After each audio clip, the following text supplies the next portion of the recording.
people and their lives. But folks, it's not just about spending. It's about economic growth. And it all begins with jobs. With our unemployment rate close to 9%, and people who are unemployed out of work close to a year, corporate profits continue to go up, and Americans are still hurting. The economy has to work for everyone. And that means a strong partnership between the public sector and the private sector. I want to take just a moment and thank the folks that do this work here in Newton, the small businesses and community banks. I see Johnny over there. He's the owner of Johnny's Restaurant. He got mad at me because I wasn't at Johnny's this morning. I'm sorry, John. First Commons Bank is also here. Good community organizations that drive this economy. Thank you for your work.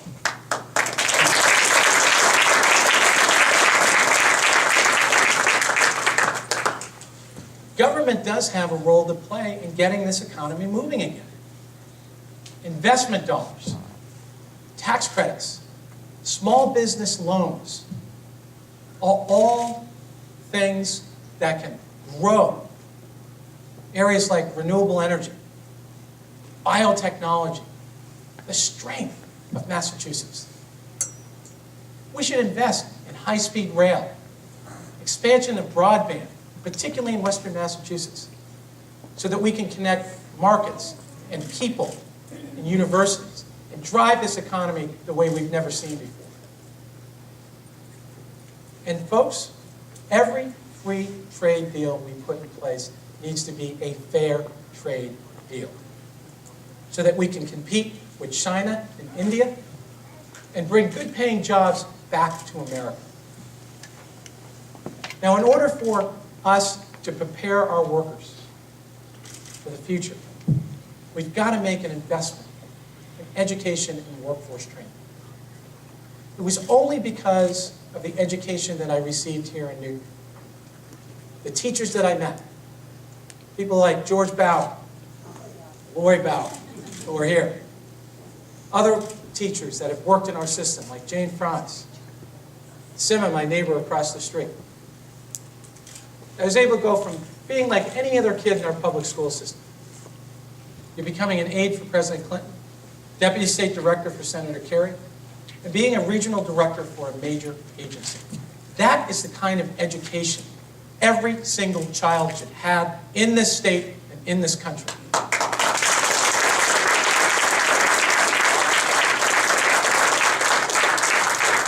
It means investing in early childhood development, work that my wife concentrates on every day. Programs like Head Start, expansion of kindergarten to all day and the resources to do it. Training and attracting the most qualified teachers we can in the classroom and paying them what they should be paid. Innovation throughout the classroom should be spread and shared. And we need to work closely with our unions to promote teachers that are successful in the classroom and remove those who are not. Workforce training is also extremely important.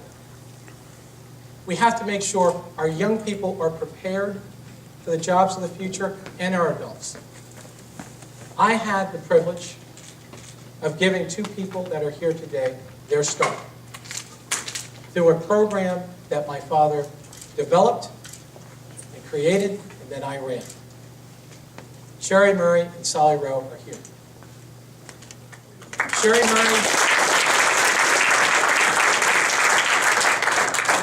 Sherry Murray is now an attorney with her own practice. And Sally Rowe is a Boston firefighter. Thank you so much for your determination in your work.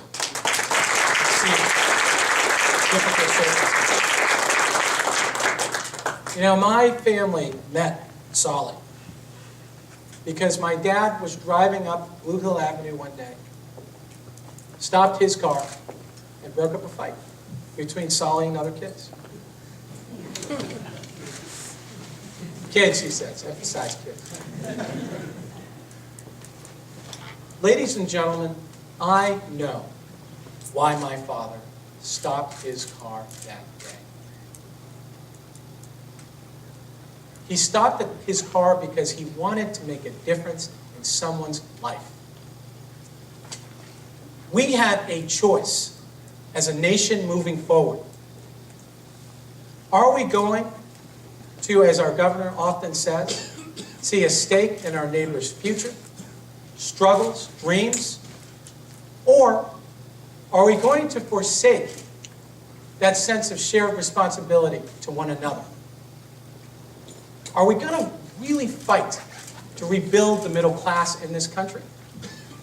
Are we going to continue to extend the tax cuts for the wealthiest and luckiest among us? Folks, Scott Brown is an honorable man, but he has not been the independent voice that many people expected in the United States Senate. He has voted 87% of the time with his national Republican leaders in Washington. Extending the Bush tax cuts, weakening regulations on big banks, cutting job training programs, opposing funding for police, firefighter, and teachers' jobs. He even questions the science behind global climate change. But one of the key differences in this campaign will be how each of us views the opportunities we were given and whether others deserve the same. I believe we should honor the sacrifice those like the veterans that are here did on our behalf. I believe we should honor the service of the police, teachers, and firefighters, and ensure that our government lives up to our ideals. I believe that through a shared sense of responsibility, we can lift our fellow citizens in need, bolster our middle class, and make sure this great country lives up to its full potential. Thank you for your service, and God bless you.